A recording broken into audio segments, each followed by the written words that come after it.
नमस्कार, स्वागत है आपका हेलो मनी 9 में। मेरा नाम है रोहित कौशिक और आज कमाल हो गया है। बाज़ार में तेज़ी दिखने को मिल रही है और हम इस शो के अंदर, लाइव शो के अंदर आपके सवाल लेते हैं और लोगों को जवाब देते हैं गेस्ट के द्वारा। गेस्ट से आपके सवाल लिए जाते हैं। लेकिन आज आपको मैं पहले बता दूं कि आरबीआई द्वारा रेपो रेट में 0.50% की कटौती कर दी गई है। साथ ही सीआरआर यानी कैश रिजर्व रेशो में 1% की कटौती का ऐलान के बाद शेयर बाजार अब तेजी के पंख लगा के उड़ रहा है। सेंसेक्स 556 अंकों की तेजी के साथ 81,998 के स्तर पर कारोबार करता नजर आया। वहीं निफ्टी 24,900 के पार निकल गया है। निफ्टी बैंक रिकॉर्ड ऊंचाई पर है। पहली बार निफ्टी बैंक 56,500 के पार निकल गया है। कैपिटल मार्केट की अगर बात करें तो यहां से जुड़े शेयर शानदार मोमेंटम देखने को मिल रहा है। इनमें लगातार 7वें सेशन में निफ्टी कैपिटल मार्केट इंडेक्स चढ़ गया है। बीएसई और एमसीएक्स रिकॉर्ड ऊंचाई पर पहुंच गए हैं और दरों में कटौती से एनबीएफसी, रियलिटी, बैंकिंग और ऑटो में जोश नजर आ रहा है। ये सेक्टर्स अच्छे खासे चलते दिखाई दे रहे हैं। बाजार की इस हरियाली और इस अच्छे मूड माहौल पर चर्चा के लिए मेरे साथ मौजूद हैं आस्था जैन जी। ये सीनियर रिसर्च एनालिस्ट हैं हेम सिक्योरिटीज से। इन्हें आप पहले भी देखते आ रहे होंगे। नमस्कार मैम। नमस्कार रोहित जी। जी मैम, आज बाज़ार का मूड माहौल काफ़ी अच्छा दिखाई दे रहा है और जस्ट बिकॉज की आरबीआई की जो रेट कट हुआ है उसके कारण। तो इस पर चर्चा करेंगे और मैं आपसे जानना चाहूँगा क्या कुछ हुआ है। लेकिन सबसे पहले मैं अपने दर्शकों को निफ्टी के जो फिलहाल टॉप गेनर लूजर्स हैं उसकी थोड़ी जानकारी दे देता हूँ, फिर हम आएंगे अपनी चर्चा की ओर। तो मैं बता दूं, निफ्टी गेनर्स में Shriram finance, Bajaj finance, JSW steel, Bajaj Finserv, Axis bank शामिल हैं। वहीं निफ्टी लूजर्स में BEL, HDFC life, Sun Pharma, Apollo hospital और एसबीआई लाइफ दिखाई दे रहे हैं। मिड कैप गेनर्स की अगर बात करें तो यहाँ पे IDFC first bank, Godrej properties, Muthoot finance, MNM financial, Oberoi realities हैं। मिड कैप लूजर के अंदर Bharti Hexacom, solar ind, Sona, BLW, tube investment और सुप्रीम इन दिखाई दे रहे हैं। इसके अलावा स्मॉल कैप गेनर्स के अंदर पैरामिंट मैग्नेट, न्यूलैंड लैब्स, रामकिशन फॉरेंस, शिलचर टेक और स्टर्लिंग टूल्स दिखाई दे रहे हैं। और स्मॉल कैप लूजर्स के अंदर Privi specialities, Azad engineering, Suven life sciences, Deccan gold mines और एबीबी पावर दिखाई दे रहे हैं। तो ये टॉप गेनर लूजर्स में शामिल हैं सब नाम। अब हम बढ़ते हैं अपने गेस्ट की तरफ, आस्था जी की तरफ। आस्था जी, आज बाज़ार के अंदर हरियाली का मूड माहौल है। जैसा कि आप देख ही रहे होंगे, रेपो रेट में कटौती की गई है 0.5% की। ये पहले से अनुमान भी लगाया जा रहा था हालांकि, और इसके बाद 6% की जो दर थी उससे घट के अब ये 5.5 पर आ गई है। आप इसे कैसे देख रहे हैं? जी देखिए, बिल्कुल ये जो दरें कटी है ये मार्केट के लिए काफी काफी उत्साहजनक है। लेकिन एक जो बहुत बड़ा सरप्राइज आया है वो मेरे को लगता है सीआरआर कट के फॉर्म में आया है, जिसकी कि शायद किसी ने भी इतनी बड़ी उम्मीद नहीं करी थी, इतने बड़े सीआरआर कट की, जो कि 50 बेसिस पॉइंट के आसपास का हुआ है। तो वो मुझे लगता है कि मार्केट्स ने दोनों हाथों से लिया है, क्योंकि मार्केट्स हमेशा चेयर अप करते हैं जब भी कुछ सरप्राइज जो कि पॉजिटिव डायरेक्शन के लिए माना जाता है मार्केट्स के लिए, तो मार्केट्स उसे दोनों हाथों से लेते हैं और आज हम उसी का एक नतीजा देख रहे हैं कि इतनी बढ़िया तेजी आई। इसमें होगा क्या, देखिए सीआरआर कट से मुझे लगता है कि सभी सेक्टर्स में एक बड़ा फ़र्क आएगा, लेकिन स्पेशली अगर मैं बैंकिंग सेक्टर की बात करूँ, और मुझे लगता है उसी वजह से हम निफ्टी बैंक में भी इतनी बढ़िया तेजी देख रहे हैं। तो जो बैंकिंग सेक्टर है, उसमें काफ़ी बड़ा फ़र्क आ जाएगा, क्योंकि बैंक्स के पास अब और ज़्यादा फंड्स हो जाएँगे लेंडिंग करने के लिए, और एडवांसेस में ग्रोथ हमें और अच्छी देखने को मिलेगी। तो मुझे लगता है कि ये जो आज कट हुआ है, ये एक बहुत ही अच्छा पॉजिटिव सरप्राइज मार्केट्स के लिए रहा, और मार्केट्स ने इसी वजह से इतना बढ़िया रिएक्शन भी दिखाया है। तो मार्केट्स में जो ये तेजी बनी है ये आगे भी जारी रहेगी। निफ्टी की अगर बात करें तो मुझे लगता है कि निफ्टी अभी भी कोशिश करेगा एक बार वापस से 25,050, 25,070 तक लेवल्स तक जाने की इंट्राडे में। ओवर द वीकेंड, क्योंकि मैं कभी रेकमेंड नहीं करती हूँ पोज़ीशंस लेके जानी चाहिए, तो वीकेंड आ रहा है इसलिए पोज़ीशंस ना लें, नहीं या फिर ले तो भी by the end of trading sessions उसमें कट कर ले पोजीशंस को। बट मार्केट्स मुझे लगता है कि थोड़ा बहुत अगर ऊपरी स्तरों से गिरावट भी आई है तो कोई बड़ी चीज नहीं है। ओवरऑल तेजी में है, 25,050 तक के स्तर हमें निफ्टी में देखने को मिले। जी जी बिल्कुल मैम। और मैम, अभी कैश रिजर्व रेशो में भी इन्होंने कटौती की है आरबीआई ने। सीआरआर के अंदर वो जी। भी 4% से घटकर अब 3% पर आ गई है। और करीबन 2.5 लाख करोड़ की लिक्विडिटी इससे बढ़ेगी, इसे आप कैसे देख रहे हैं? क्या इसका इम्पैक्ट भी पड़ेगा? जी, बिल्कुल। जैसा कि हम अभी चर्चा ही कर रहे थे कि सीआरआर कट काफ़ी पॉज़िटिव सरप्राइज़ लेके आया है मार्केट्स के लिए, क्योंकि इतने बड़े कट की उम्मीद तो कहीं पे भी नहीं थी। तो जी। डेफ़िनिटली इससे जो लिक्विडिटी बढ़ेगी, इससे सभी तरह के सेक्टर्स में फ़ायदा होगा, जिसमें मैंने प्रमुख सेक्टर आपको बैंकिंग सेक्टर की बात करी थी कि वहाँ पे क्रेडिट लेंडिंग, जिसे हम एडवांसेस भी बोलते हैं, तो एडवांसेस वहाँ पे बढ़ेंगे और वो बैंक्स को काफ़ी बढ़िया फ़ायदा पहुँचाते हुए नज़र आएँगे। दूसरी तरफ कंज़म्पशन सेक्टर की बात करें तो वहाँ पे भी एक तेज़ी की लहर आनी चाहिए, क्योंकि अगर कुछ भी रेट कट आता है तो ये माना जाता है कि वो आगे कंज़्यूमर के हाथों में अच्छा पैसा छोड़ के जाता है और जिसकी वज़ह से खरीदी उनकी तरफ से हम देखते हैं, डिमांड उनकी तरफ से देखते हैं। तो ओवरऑल मुझे तो सारे ये दोनों सेक्टर्स काफ़ी पॉज़िटिव लगते हैं। रियल एस्टेट सेक्टर में बिल्कुल तेज़ी का ये एक अच्छा मौका है और हम देख भी रहे हैं सारे रियल एस्टेट काउंटर्स बढ़िया परफ़ॉर्म कर रहे हैं। इसमें एक और चीज़ देखने में आई है कि जो 9 मंथ्स के नतीजे थे एफवाई 25 के रियल एस्टेट के, वो इतने अच्छे नहीं थे। लेकिन अब जिस तरह से यहाँ पे अप्रूवल्स मिल रहे हैं, तो लॉन्चेस बढ़ रहे हैं, तो मुझे लगता है वो एक प्रमुख कारण है कि आने वाले क्वार्टर्स में हम रियल एस्टेट सेक्टर में भी स्ट्रॉन्ग प्री-सेल्स नंबर जिसे हम बोलते हैं, वो हमें देखने को मिलेंगे। तो रियल एस्टेट सेक्टर काफ़ी मजबूत लग रहा है, बैंकिंग सेक्टर काफ़ी मजबूत लग रहा है। दोनों ही सेक्टर्स पे बिल्कुल सबसे बड़ा फ़ायदा होने वाला है और यहाँ पे नज़र बनाई जा सकती जी, बिल्कुल, बिल्कुल नज़र बनाई जा सकती है। फ़िलहाल इसका इम्पैक्ट जैसा कि मैम ने बताया कि ये ज़रूर पड़ता दिखाई दे सकता है।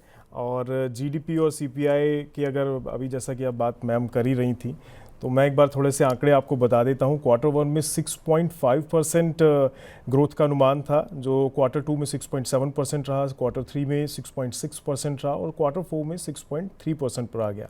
इसी तरह अगर आप सीपीआई की बात करें तो यहाँ पर महंगाई का अनुमान क्वार्टर वन में 3.9% था, क्वार्टर टू में 3.4% था, क्वार्टर थ्री के अंदर 3.9% और क्वार्टर फोर के अंदर 4.4% देखने को मिल रहा है।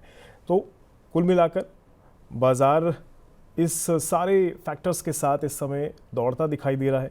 सारे सेक्टोरल इंडेक्स इस समय हरे निशान में कामकाज करते दिख रहे हैं। स्पेशली जो बैंकिंग सेक्टर है, रियलिटी सेक्टर है, ये अच्छा परफॉर्म करते दिखाई दे रहे हैं। अगली तरफ हम चलते हैं और अब कुछ दर्शकों के सवाल ले लेते हैं, क्योंकि दर्शक इस समय जो हमारे साथ जुड़े हुए होंगे, जाहिर तौर पर उनके सवाल बहुत सारे होंगे, क्योंकि बाज़ार दौड़ता दिखाई दे रहा है। तो एक एक करके सवाल लेना शुरू करते हैं। सबसे पहले सवाल ले लेते हैं सुरेंद्र कौर जी का। सुरेंद्र जी लिख रहे हैं उज्जीवन फाइनेंस बैंक है इनके पास और 2500 एट 43 सेल और hold, upside near term target please. तो वो जानना चाह रहे हैं इसका टारगेट। जी देखिए जी रोहित जी, बिल्कुल जीवन स्मॉल फाइनेंस बैंक की बात करें तो यहाँ पे सेल करने की जरूरत नहीं है। तेजी बढ़िया आई है इस काउंटर पे और भी तेजी आ सकती है। अब क्योंकि नेक्स्ट लेवल जिसकी तैयारी कर रहा है अभी चल रहा है 48 के आसपास। मुझे लगता है नेक्स्ट टारगेट्स जो इसमें वो हमको देखने को मिलेंगे वो तकरीबन मान सकते हैं 51 से 54 के रहेंगे। तो 54 तक की यहाँ पे एक अपसाइड लगती है और इसीलिए मैं होल्ड करने की सलाह दूंगी। सेफ्टी के तौर पे एक स्टॉप लॉस रख लीजिएगा जो कि 45 के लेवल पे आता है। 45 के स्टॉप लॉस के साथ 51 पहला टारगेट, 54 दूसरा टारगेट उसके लिए बने रहना चाहिए। जी बिल्कुल, तो आपको इसमें बने रहने की सलाह है। अगले सवाल की ओर बढ़ते हैं। अंकित जी का सवाल ले लेते हैं। बीएफ इन्वेस्टमेंट में इन्होंने निवेश किया हुआ है, 562 के प्राइस पे इन्होंने निवेश किया है। जी, बीएफ इन्वेस्टमेंट्स की यहाँ पे बात करें 562 के भाव पे लिया हुआ है। ये काउंटर ठीक लग रहा है, कोई बहुत बड़ी तेजी में नहीं है बट ठीक ठाक लगता है और बने रहे। इसमें कोई नुकसान बुक करने की और एग्जिट करने की जरूरत नहीं है। सिर्फ और सिर्फ होल्ड कर लीजिए इस काउंटर को और स्टॉप लॉस इसमें जो लगा लीजिए वो मेरे हिसाब से तकरीबन आ रहा है 485 के लेवल पे। तो 485 का एक स्टॉप लॉस लगाइए। 513 भी चल रहा है तो यहाँ से बहुत ज्यादा नहीं, सिर्फ लेस देन 30 रुपीज का मैं स्टॉप लॉस दे रही हूँ। 485 के आसपास का स्टॉप लॉस लगा लीजिए और इसमें जो अब टारगेट्स हमको देखने को मिल सकते हैं वो हम मान के चल सकते हैं आराम से 560 और फिर नेक्स्ट टारगेट जिसकी ये तैयारी करेगा वो तकरीबन 580 रहेंगे। तो 560 से 580 के लक्ष्य के लिए 485 के स्टॉप लॉस के साथ बने रहें। जी बिल्कुल, मैं बता दूं हमारे जो इस समय दर्शक हैं वो बहुत सारी तादाद में हमारे साथ जुड़े हुए हैं, करीब करीब 200-250 प्लस इस समय जुड़ चुके हैं और भी धीरे धीरे जुड़ रहे हैं। और जो जुड़ते जा रहे हैं मैं उन्हें एक चीज़ कहना चाहूँगा कि आप जिस भी माध्यम से जुड़ रहे हैं, चाहे यूट्यूब पे जुड़े हुए हों, चाहे एक्स के माध्यम से जुड़े हुए हों, चाहे किसी और प्लेटफॉर्म के माध्यम से जुड़े हों, आप हमसे सवाल करते रहिए। हम सवाल अपने गेस्ट से पूछेंगे और कोशिश करेंगे आपको जवाब देने की। स्क्रीन पर आपको एक नंबर भी फ्लैश हो रहा होगा, वो नंबर आप देख सकते हैं। उसके ऊपर आप अपना सवाल भी पूछ सकते हैं और डायरेक्ट यूट्यूब के लाइव के दौरान भी सवाल पूछ सकते हैं। नंबर आपको दिखाई दे रहा होगा 9311211874। तो इसके ज़रिए आप हमसे जुड़ सकते हैं, सवाल पूछ सकते हैं, कॉल भी कर सकते हैं। बढ़ते हैं दोबारा सवाल की तरफ। अंकित जी का ही कुछ सवाल रह गए थे, तो एक दो क्वेश्चन उनके और हैं, वो भी ले लेते हैं। साउथ इंडियन बैंक पर है मैम सवाल इनका, 27 के भाव पे लिया हुआ है और साथ में जानना चाह रहे हैं कि इसमें एग्जिट कर लें या फिर इसमें थोड़ी और खरीदारी करना बनता है। देखिए, साउथ इंडियन बैंक की बात करें, 27 पे लिया हुआ है तो अभी तो मुनाफा होना चालू हुआ है। तो मेरे हिसाब से तो इतनी जल्दी एग्जिट ना करें, थोड़ा सा इसमें धैर्य बनाए रखें और होल्ड कर लें। स्टॉप लॉस जो तकरीबन ये अपनी पोजीशन पे रखेंगे वो आ रहा है 25, माफ कीजिएगा, 27 के स्तर पे। तो 27 के स्टॉप लॉस के साथ अभी बने रहे पोजीशन में। टारगेट पहला 32 और फिर 34 का रखें। जी, अगला सवाल ले लेते हैं साईं प्रवीण जी का। ये सुपर चैट के ज़रिए इनका सवाल अभी आया है। तो तेजस नेटवर्क पर है इनका सवाल, बाय फॉर लॉन्ग टर्म। इन्होंने कोई खरीद भाव नहीं लिखा है, लेकिन शायद ये जानना चाह रहे हैं कि तेजस नेटवर्क लॉन्ग टर्म के लिए ख़रीदना कैसा रहेगा। तो मैम आपकी क्या सलाह रहेगी, क्या इन्हें ख़रीदना चाहिए? नहीं, बिल्कुल अभी रुक जाइए। तेजस नेटवर्क लॉन्ग टर्म के लिए अच्छा नहीं लग रहा। एक बार एक कोशिश कर सकता है वापस से थोड़ा सा वीक होने की, और फिर वो जो लेवल दिखाता हुआ नजर आएगा वो 650 660 रहेंगे। तो वहां पे नई खरीदारी करें, एटलीस्ट अभी तो ना करें।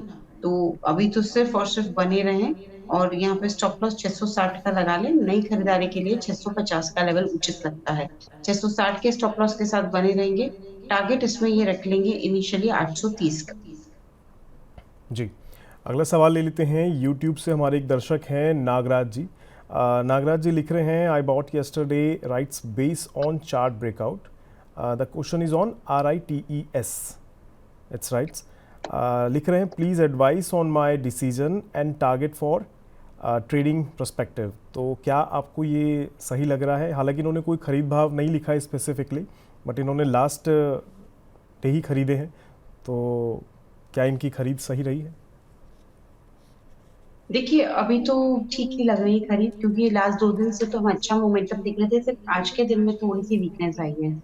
तो थोड़ी वीकनेस और आ सकती है, क्योंकि आज इतना वीक हुआ है। और कहाँ तक जा सकती है, प्रोबेबिलिटी है 290 तक, यानी कि ऐसे 10 रुपए नीचे और जा सकती है।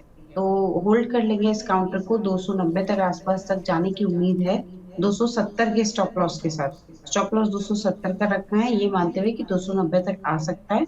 और टारगेट्स इसमें जो रखे जा सकते हैं वो इनिशियली तो 330 और 300, उसके बाद दूसरा टारगेट है 45 का रहेगा। जी, अगला सवाल ले लेते हैं। संत राज यादव जी का अगला सवाल है। टेस्टी बाइट इन्होंने लिया हुआ है और प्राइस है 14,256 रुपये के भाव पे इन्होंने ये लिया हुआ है। क्या करना चाहिए जी, मैम? अभी तो होल्ड करना चाहिए। ऊपरी स्तरों पे खरीदारी कर ली है और ये स्टॉक थोड़ा वीक हो रहा है, पर बहुत ज्यादा वीक लगता नहीं है। 10,000 तक आ सकता है अगर आना रहेगा तो वहां तक की थोड़ी सी तैयारी रखें। मोटा मोटी 10,200 तक आने की उम्मीद है। 10,200 या फिर 10,150। तो यानी कि यहाँ से भी 100-200 रुपए की डाउन होने की उम्मीद है। होल्ड कर लेंगे, लेकिन इस काउंटर को लॉस बुक करने की सलाह नहीं है। स्टॉप लॉस के साथ जो कि 9,200 का आएगा। और टारगेट जो इसमें हमको देखने को मिलेंगे वो तकरीबन हम कह सकते हैं कि 12,500 से लेके 12,700 के टारगेट्स यहाँ पे देखने को मिल सकते जी, संत राज जी का एक और सवाल है। मास्टर ट्रेजर पर 191 की इनकी खरीद है, इसमें क्या करना चाहिए मैम? हैं। जी, कौन सा स्टॉक आपने बताया Rohit ji? Master, MASTER TRUSR।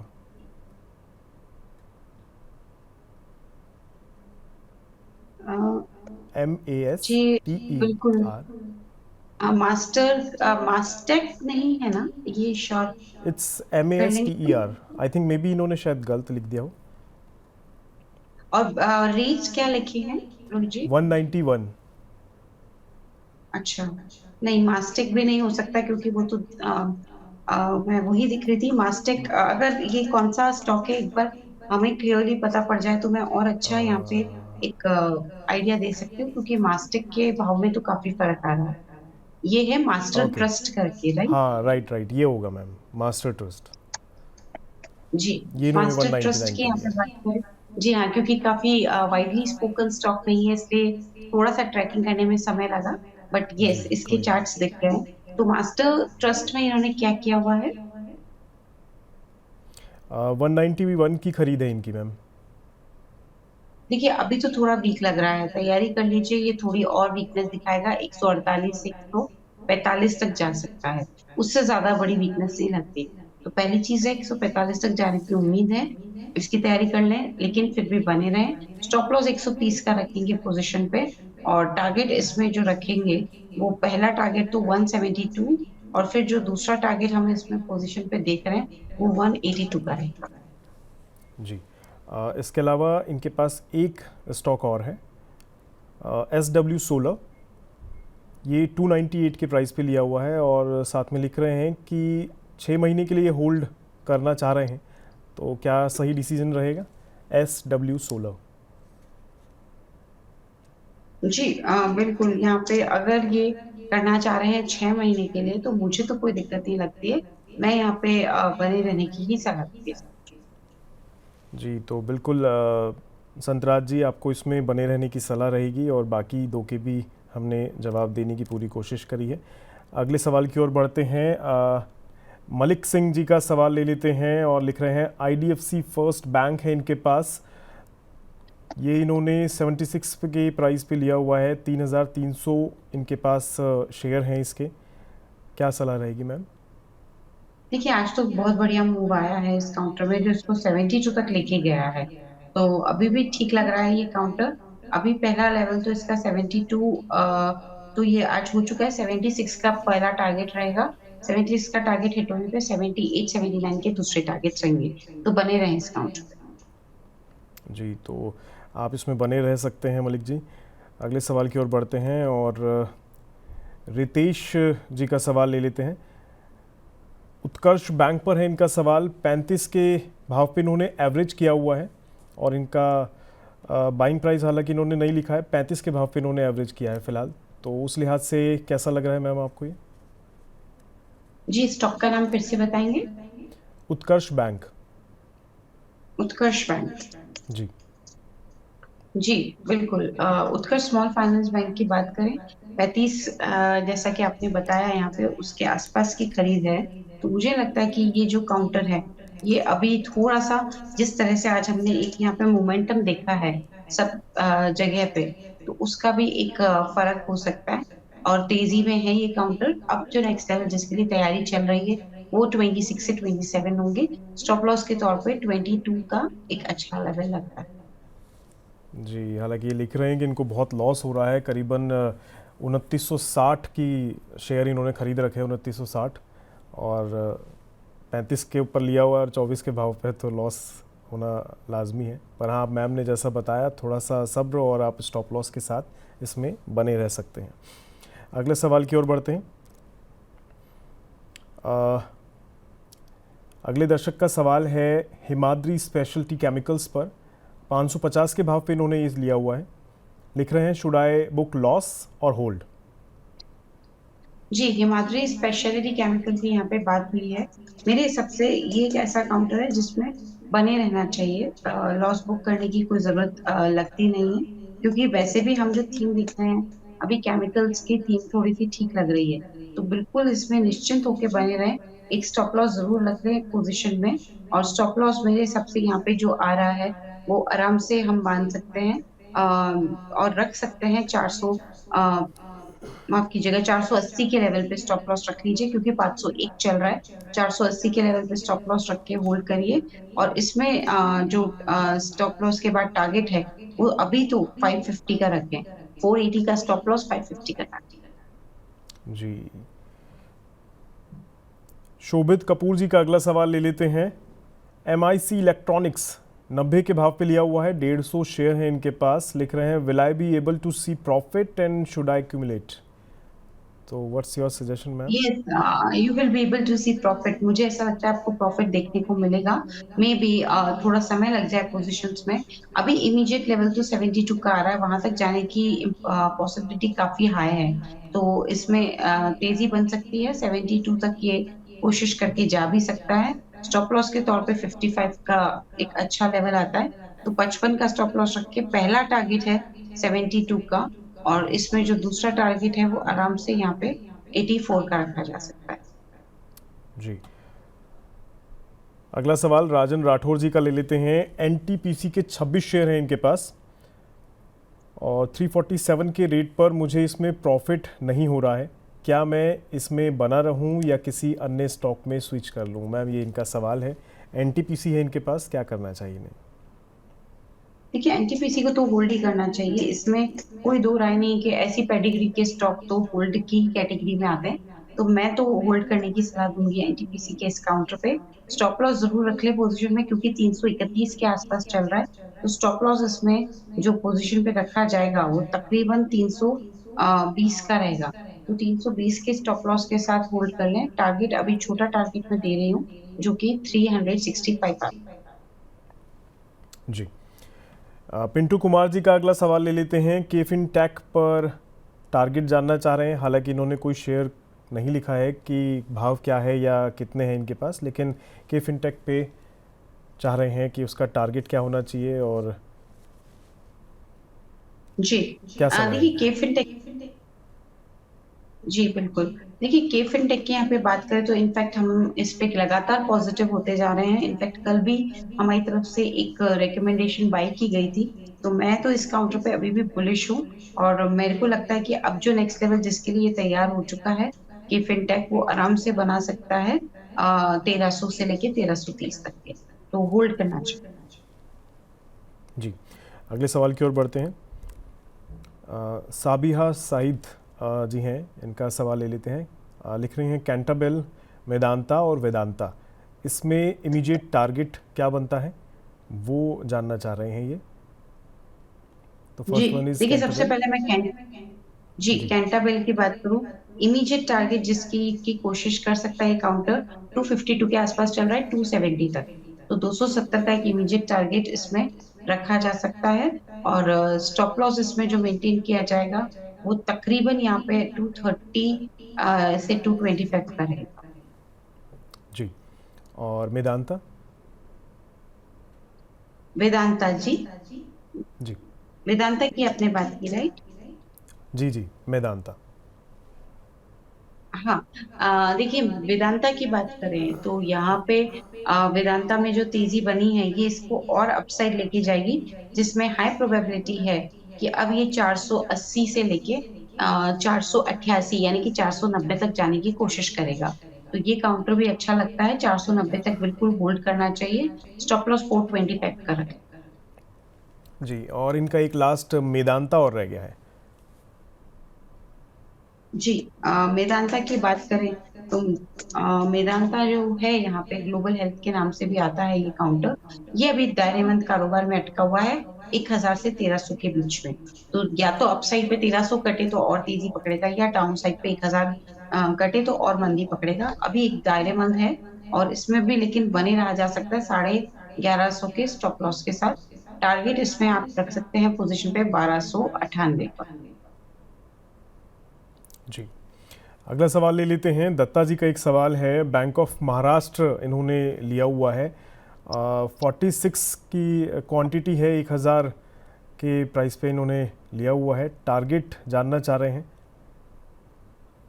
Bank of Maharashtra की बात करें तो देखिए, अभी 55 के आसपास का कोट कर रहा है। नेक्स्ट टारगेट इसमें आएगा 63 का। तो 63 से लेके 65 तक के लेवल्स हमें ये काउंटर दिखाता हुआ नजर आए। जी, अगले सवाल की ओर बढ़ जाते हैं और अगला सवाल ले लेते हैं। हमारे एक दर्शक हैं, लिख रहे हैं can I buy Tata tech and Tata motors at current price for short terms? तो क्या सलाह रहेगी मैम टाटा टेक और टाटा मोटर को लेकर? क्या ये ले सकते हैं इन्हें शॉर्ट टर्म के लिए? देखिए सबसे पहले, जी बिल्कुल, सबसे पहले मैं टाटा टेक की बात करती हूँ यहाँ पे। टाटा टेक जो है वो मेरे को ऐसा लगता है कि थोड़ा सा टाइम लेगा अपने अच्छे रिटर्न्स देने में, और अभी थोड़ा तेजी का माहौल बना हुआ है इस काउंटर पे। तो मेरे हिसाब से अभी ये वाला जो काउंटर है, इसमें अब जो पोटेंशियल है वो इसको 790 तक लेके जा सकता है। तो टाटा टेक में होल्ड करने की सलाह है 790 के टारगेट्स के। जी, और टाटा मोटर्स में मैम क्या सलाह रहेगी?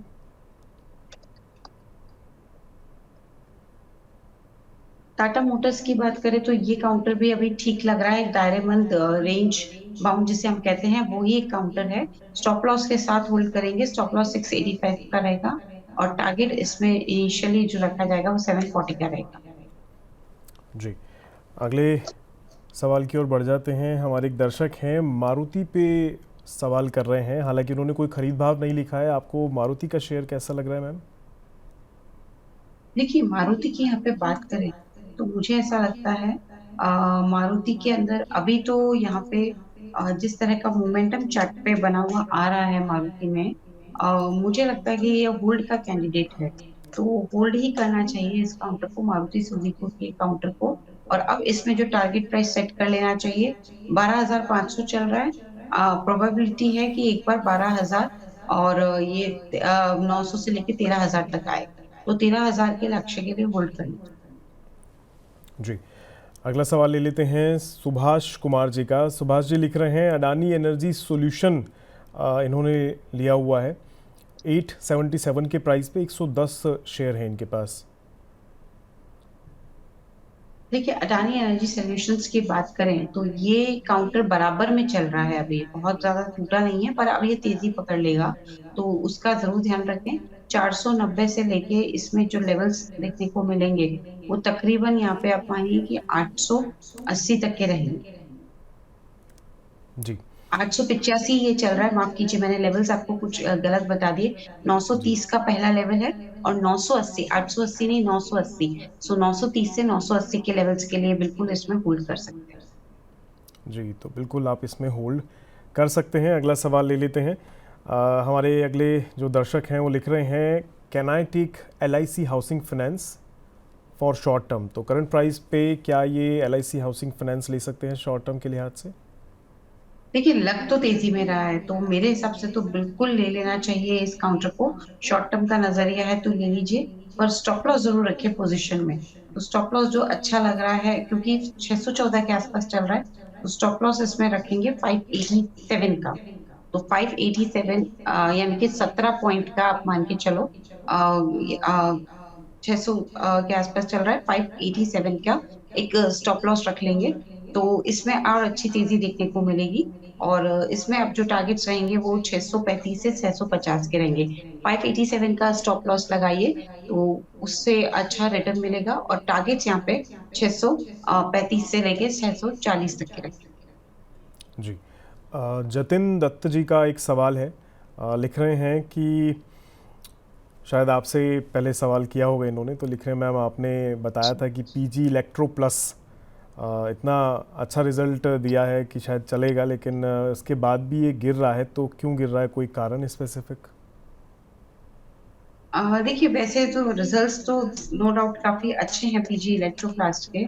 और फिर भी हम अगर जो एक स्टॉक में जिस तरह से यहाँ पे गिरावट देख रहे हैं, तो लॉन्ग टर्म तो अच्छा है, पर शॉर्ट टर्म आउटलुक थोड़ा सा यहाँ पे हमने देखा है कि नेगेटिव हुआ है इसका।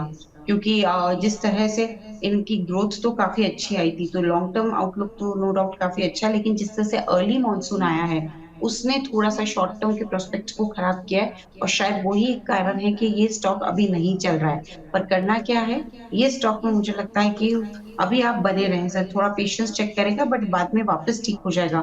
तो होल्ड करने की सलाह अभी भी मैं इस काउंटर पे दे रही हूँ, स्टॉप लॉस के साथ, जो कि तकरीबन आता है 710 के स्तर पे। 710 के स्टॉप लॉस के साथ होल्ड कर लें। टारगेट इनिशियली 825 और फिर 840 का रखें। जी, तो बिल्कुल आपको अभी होल्ड करने की ही सलाह है। बाकी जैसा मैम ने कहा, आप बने रह सकते हैं इसके अंदर। अगला सवाल हरीश जी का ले लेते हैं। हरीश जी लिख रहे हैं, I have signed with 2% loss and net web with 1% profit, should I hold और एग्जिट? तो we can start with Cyient. इनको 2% का लॉस है मैम, क्या करना चाहिए? हालांकि इन्होंने कोई खरीद भाव नहीं लिखा है। जी देखिए साइंट की बात करें यहाँ पे, तो अभी इनको लॉस हो रहा है 2% का। और ये काउंटर के साथ इश्यू भी यही था कि फाइनेंशियल्स इतने बढ़िया मजबूत नहीं थे, तो इसका एक खामियाजा भुगतना पड़ सकता है। ये वीकनेस जो आई है 1323 के आसपास, ये इसे और ज्यादा नीचे ले जाएगी, जिसमें अब नेक्स्ट लेवल हम जो देखने को मिल सकते हैं वो 1280 तक के रहेंगे। तो अभी आप लॉसेस बुक मत करिए, बट इस काउंटर पे सिर्फ ये मान के चलिए कि थोड़ा वीक किए हो सकता है, उसकी तैयारी रखिए, लेकिन फिर भी मैं बने रहने की सलाह देती हूँ। और इसमें स्टॉप लॉस अगर आप 1200 के आसपास लगाते हैं तो अच्छा रहेगा, बने रहिए। टारगेट इसमें फिर हम 1500 तक के रख सकते हैं, 1500 से 1530। जी, and the next one is net web. इसमें इनको 1% का प्रॉफिट हो रहा है, इसमें क्या सलाह रहेगी? देखिए नेटवेब का चार्ट भी काफी मजबूत लग रहा है। अभी इसमें इनको ऑलरेडी मुनाफा हो रहा है। मेरे हिसाब से अब जो नेक्स्ट लेवल जिसके लिए ये काउंटर तैयार हो गया है, वो ऊपर में जा सकता है 2320 तक। तो 2320 के, यानी कि यहाँ से 300 पॉइंट ऊपर की और तेजी दिखती है, तो 2320 के टारगेट के लिए होल्ड करें 1800 के स्टॉप लॉस के साथ। जी, तो हरीश जी, उम्मीद है आपको आपके दोनों सवालों के जवाब मिल गए होंगे। अगले सवाल की ओर बढ़ते हैं। पिंटू कुमार जी का सवाल ले लेते हैं। पिंटू जी का सवाल है नॉर्दर्न आर्क कैपिटल, इनका बाइंग प्राइस है 245। आप जानना जी चाह रहे हैं देखिए प्रॉफिट कब होगा इसमें और टारगेट क्या रहेंगे? जी देखिए न्यूली लिस्टेड काउंटर है, ये बहुत ज्यादा समय नहीं हुआ इस काउंटर को लिस्ट हुए, तो थोड़ा समय ले सकता है। होल्ड कर लीजिए 190 के स्टॉप लॉस के साथ। टारगेट इसमें जो हमको देखने को मिलेगा वो 260 का है। जी, अगले क्वेश्चन की ओर बढ़ते हैं। राखी देवी जी का सवाल ले रहे हैं। अमर राजा है इनके पास, 26 एट 1230, व्यू फॉर 10 ईयर्स। देखिए 10 इयर्स का तो काफी बड़ा व्यू इन्होंने रोहित जी मांग लिया है, तो वो तो पॉजिटिव ही रहेगा। जब इतना लंबे व्यू के लिए कोई भी इन्वेस्टर आता है, तो हम जी, तो काफी पॉजिटिव ही उसमें व्यू रखते हैं।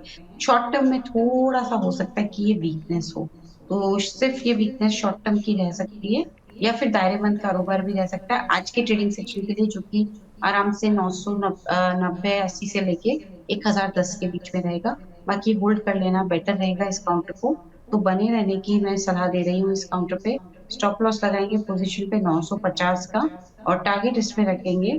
पहला तो यहाँ पे जो टारगेट आ रहा है वो 1060 का आ रहा है, तो 1060 के टारगेट के लिए 950 के स्टॉप लॉस के साथ होल्ड। जी, अगले सवाल की ओर बढ़ते हैं। राकेश मिश्रा जी का सवाल है। जमुना ऑटो इनके पास है और 138 के भाव पे लिया हुआ है, 200 शेयर हैं। लॉन्ग टर्म इन्वेस्टमेंट है, लेकिन फिर भी सेल करें या होल्ड करें, आपकी क्या सलाह रहेगी? क्या इसमें और ऐड ऑन करने की ज़रूरत है या कैसा चल रहा है ये? होल्ड करने की सलाह है स्टॉप लॉस के साथ, जो कि 85 के लेवल पे आता है। टारगेट रखेंगे यहाँ पे 94 का, तो 85 का स्टॉप लॉस, 94 का टारगेट होल्ड कर लीजिए। जी, अगले सवाल की ओर बढ़ते हैं। सुमेर जी का सवाल है। सुमेर जी लिख रहे हैं, I have ABDL and Bansal wise at the rate of IPO। तो IPO के टाइम के इन्होंने खरीदारी करी हुई है इन दो के अंदर, ADBL और बेंसल वाइज।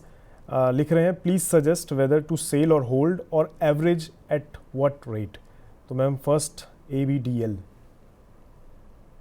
देखिए एबीडीएल यानी कि लाइट ब्लेंडर्स डिजिटल डिस्टलरीज जिसे हम बोलते हैं, होल्ड करने की सलाह रहेगी इस काउंटर पे।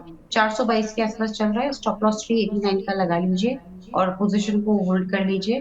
टारगेट अभी इनिशियली जो आपको अपने काउंटर पे रखना है वो तकरीबन 450 और उसके बाद 470 का रहेगा। जी, और second one is Binsal, BANSAL, VISE, sorry WISE wise, Bansal wise. Bansal wires की बात कर अच्छा, रहे हैं बंसल बिल्कुल आप। वाइज। तो बंसल, हाँ जी, बंसल वायर्स अभी ठीक ही लग रहा है चार्ट पे, तेजी में आना चालू हुआ है, पर मुझे लगता है कि अभी 374 के आसपास चल रहा है, तो यहाँ पे 410 तक आने की बेहद अधिक संभावना है। तो 410 के 415 के लेवल के लिए होल्ड कर लीजिए। स्टॉप लॉस इसमें जो पोजीशन पे रखा जाएगा वो 339 का रहेगा। जी, अगला सवाल ले लेते हैं जायद अली जी का। जायद जी लिख रहे हैं, सबसे पहले तो मैम आपके बहुत बड़े फ़ैन हैं ये, और थैंक साथ ही यू। साथ सवाल है इनका जुपिटर वैगन्स पर। 570 की इनकी बाइंग है, सितंबर तक का टाइम है, क्या करें? एवरेज कर लें या इससे बाहर निकल जाना चाहिए? क्या सलाह रहेगी मैम? नहीं, जी बिल्कुल। देखिए, एवरेजिंग का तो ये कैंडिडेट, सॉरी, निकलने का तो ये कैंडिडेट नहीं लग रहा है, क्योंकि ऐसे तो थोड़ा ठीक ही लग रहा है, बट थोड़ी और वीकनेस दिखा सकता है। अब अगर ये तैयार है थोड़ी और वीकनेस देखने के लिए, क्योंकि 400 के आसपास चल रहा है, तो वीकनेस में एक बार ये 375 तक आ सकता है। तो उसकी अगर ये तैयारी है तो होल्ड कर लीजिए, लेकिन स्टॉप लॉस यहाँ पे 335 का लगेगा, क्योंकि मैं ये मान के चल रही हूँ कि ये थोड़ा और नीचे आएगा, जिसमें 370 तक के लेवल देखने को मिलेंगे। तो उसके हिसाब से स्टॉप लॉस दिया गया और टारगेट 450 का लगा। जी, अगला सवाल ले लेते हैं। सिद्धांत जी का सवाल है, विशाल मेगा मार्ट पर 125 के भाव पे लिया हुआ है, क्या सलाह रहेगी मैम? क्या करना चाहिए इन्हें? देखिए, विशाल मेगा मार्ट तो जब से आईपीओ आया था रोहित जी, तब से ही हम काफी काफी पॉजिटिव थे इस काउंटर पे। मेरे हिसाब से अच्छा ही तेजी में है विशाल मेगा मार्ट का। चार्ट भी अच्छा लग रहा है। एक बार ऊपर में 135 140 के लेवल सीखा था वन। जी, मैं दर्शकों को एक बार फिर से याद दिला दूं, आप जिस भी प्लेटफॉर्म से हमारे साथ जुड़े हैं आप लगातार सवाल पूछ सकते हैं। हमारे साथ आस्था मैम जुड़ी हुई हैं और आपको हर एक सवाल पर जवाब देने की हम कोशिश करेंगे। आपको जुड़ने के लिए आपको स्क्रीन पे नंबर फ्लैश हो रहा होगा। आप किसी भी माध्यम से जुड़ रहे हैं, लाइव से जुड़े हैं तो यूट्यूब पे सवाल पूछ सकते हैं, फेसबुक पे हैं या एक्स पे हैं, किसी भी माध्यम से पूछ सकते हैं। साथ ही साथ आप नंबर का इस्तेमाल करके कॉल भी कर सकते हैं और सवाल पूछ सकते हैं। चलिए वापस सवालों की ओर बढ़ते हैं और यूट्यूब पर जो इस समय दर्शक लाइव हैं उनके सवाल लेते चलते हैं। अगले सवाल की ओर बढ़ते हैं और अगला सवाल रोहित चौधरी जी का है। इरकॉन पर है सवाल, पूछ रहे हैं, हालांकि इन्होंने कोई खरीद भाव नहीं लिखा है इरकॉन पर, लेकिन इसका स्टॉप लॉस जानना चाह रहे हैं। तो मैम, इरकॉन के लिए फिलहाल क्या सलाह रहेगी और स्टॉप लॉस क्या रहेगा? देखिए, इरकॉन ऊपरी स्तरों से थोड़ा सा वीक हुआ है काउंटर, तो और थोड़ा वीक हो सकता है, तो उस नजर को ध्यान में रखते हुए मैं स्टॉप लॉस दे रही हूँ। अभी ये चल रहा है तकरीबन 216 के आसपास। स्टॉप लॉस इसमें अगर बैठे तो 190 का लगा लीजिए। तो 190 के स्टॉप लॉस के साथ और होल्ड कर लीजिए इस काउंटर को। और इसमें जो टारगेट अब हमको देखने को मिलेगा, वो तकरीबन हम मान सकते हैं कि यहाँ से भी बढ़िया तेजी रहेगी, जो इसको 250 तक लेके जाएगी। तो 250 तक के लक्ष्य के लिए होल्ड करें। जी, अब हमारे साथ एक कॉलर जुड़ गए हैं, उनका सवाल ले लेते हैं। एस के आहूजा जी हैं गुरुग्राम से, नेस्ले पर है इनका सवाल। आहूजा जी नमस्कार। नमस्कार जी। जी आहूजा जी, हमारे साथ हमारी गेस्ट जुड़ी हुई हैं आस्था जी, आप सवाल पूछिए। हाँ जी, आस्था जी को मैं काफी ज्यादा सुनता हूँ, मनी 9 पे कंटिन्यूस सुनता हूँ हर प्रोग्राम आपके। आस्था मैडम के तो काफी ज्यादा अच्छे होते हैं। मेरे पास नेस्ले के 100 शेयर हैं, कम से कम 1 साल हो गया, और 2400 के रेट पे थे। 2,40,000 रुपया 100 शेयर इन्वेस्टेड है। अब 2400 पे आया, ब्रेक इवन पॉइंट अब आया। तो अभी होल्ड करूं या अपना कैपिटल निकालूं, कैसे करें? जी, आस्था मैम, आपके पास आपको सवाल पता चल गया होगा, फिर भी मैं एक बार बता देता हूँ। लिख रहे हैं कि नेस्ले है इनके पास, 100 शेयर हैं, 2400 के भाव पे लिया हुआ है, बीते 1 साल से ये रखे हुए हैं। क्या करना चाहिए, आपकी क्या सलाह रहेगी मैम? देखिए, बिल्कुल नेस्ले इंडिया की अगर हम बात करें, 2400 पे खरीदा है, तो सबसे पहले तो ये बधाई के पात्र हैं कि बहुत ही अच्छे, मतलब एक काउंटर में इन्होंने यहाँ पे एक इन्वेस्टमेंट किया है। मुझे लगता है कि अभी इसमें थोड़ा पेशेंस रखेंगे तो ये बहुत अच्छी तेजी में आएगा, जिसमें कि हम 2500, तो ये शॉर्ट टर्म लेवल दे रही हूँ, लेकिन थोड़ा सा अगर और लंबी या मध्यम अवधि का नजरिया है तो 2600, 2650 के लेवल देखने को मिलेंगे।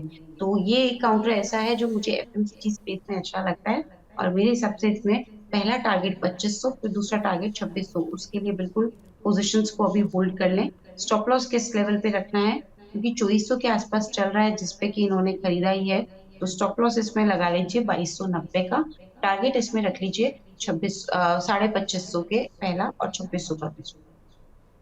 जी, अगले सवाल की ओर बढ़ते हैं। यूट्यूब से जो हमारे दर्शक हैं उनके सवाल ले लेते हैं। अब हितेन गोयल जी का सवाल है, पीटीसी इंडिया है इनके पास 205 पर एवरेज कैसे करें, लिख रहे हैं। तो पीटीसी इंडिया मैम आपको कैसा लग रहा है और इनके लिए क्या सलाह रहेगी? देखिए, पीटीसी इंडिया 205 पे लिया है, काफी ऊपरी स्तर पे लिया है। मैं सबको यहाँ पे एक ही रिकमेंडेशन दूंगी कि स्टॉप लॉस जरूर लगाएं, अगर ट्रेडिंग पर्सपेक्टिव से कोई भी यहाँ पे कॉल ली जा रही है तो। अभी इसमें होल्ड कर लीजिए। 205 पे लिया है तो एक स्टॉप लॉस के साथ होल्ड करिए जो कि 160 के स्तर पे आता है। तो 173 पे चल रहा है, 160 के स्टॉप लॉस के साथ होल्ड कर लीजिए। और टारगेट इसमें अब जो रखा जा सकता है वो 190 से 200 है। जी, अगले सवाल की ओर बढ़ते हैं। अजय कुमार पांडे जी का सवाल ले लेते हैं। इनके पास है मैन इंफ्रा, 100 शेयर हैं 242 के प्राइस पे।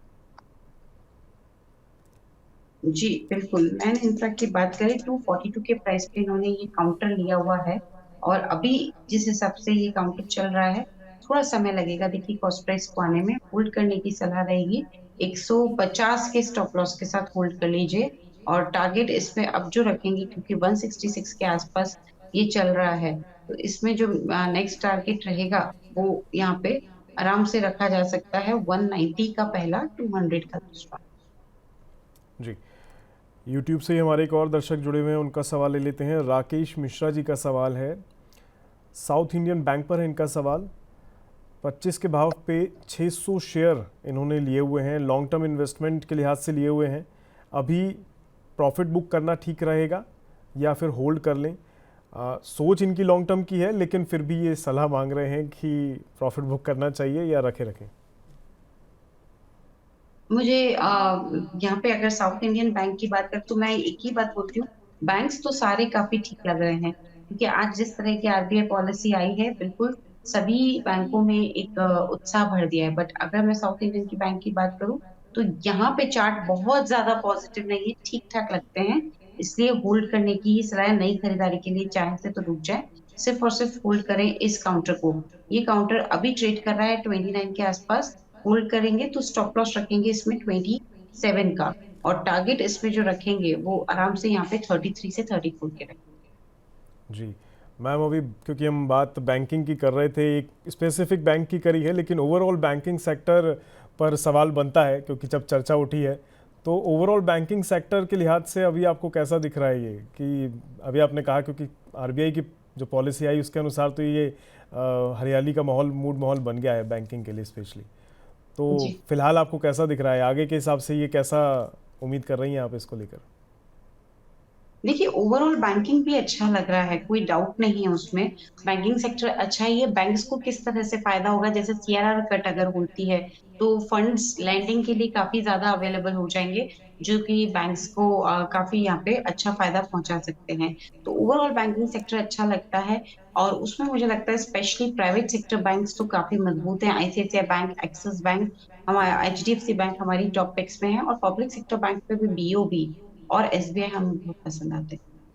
जी, अब हमारे साथ एक और कॉलर जुड़ गए हैं बक्सर से, दीपक गुप्ता जी हैं। नमस्कार दीपक जी।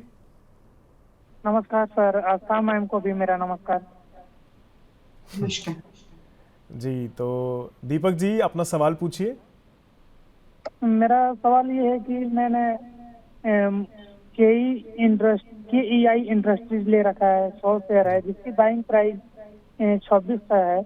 और ये शेयर मैंने आस्था मैम से ही फेस एंट्री पूछकर मनी 9 में लिया था। तो अभी मैं 2 साल तक इसको होल्ड कर सकता हूँ, तो अभी मुझे क्या करना चाहिए, प्रॉफिट बुकिंग करें या अभी होल्ड पर बने रहें? जी मैम, आप सवाल इनका सुन चुकी हैं कि इंडस्ट्रीज़ के 100 शेयर हैं, 2600 के भाव पे लिया हुआ है। हालांकि ये 2 साल तक होल्ड कर सकते हैं, लेकिन आपकी सलाह क्या रहेगी? जी दीपक जी, धन्यवाद। आपने ये स्टॉक में एक तो आपने एंट्री की और अच्छा इसमें आपको फायदा हो रहा है, तो जो मेरी सलाह से आपने लिया उसके लिए पहले तो धन्यवाद। आपको यहाँ पे ज्ञापित करना चाहूंगी। दूसरी तरफ देखिए केईआई इंडस्ट्रीज 2600 पे लिया, 3750 के आसपास चल रहा है। तो ये काउंटर अभी भी तेजी में बना हुआ है।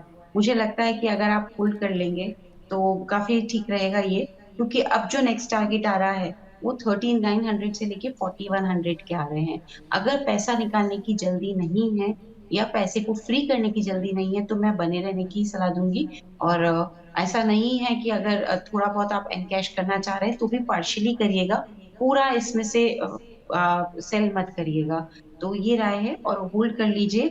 जो आप पार्शियली भी होल्ड करेंगे तो भी 3900 से 4100 के टारगेट्स आप सेट कर सकते हैं। एक स्टॉप लॉस जरूर रख लीजिएगा पोजीशन पे जो कि 3510 का आता है। तो 3510 के स्टॉप लॉस के साथ 3900 से 4100 के टारगेट्स के लिए, जो कि मीडियम टर्म में अचीव होते हुए नजर आने चाहिए, प्रोवाइडेड सब कुछ से अच्छा रहा, तो बिल्कुल इस काउंटर को बने रहने की सलाह है।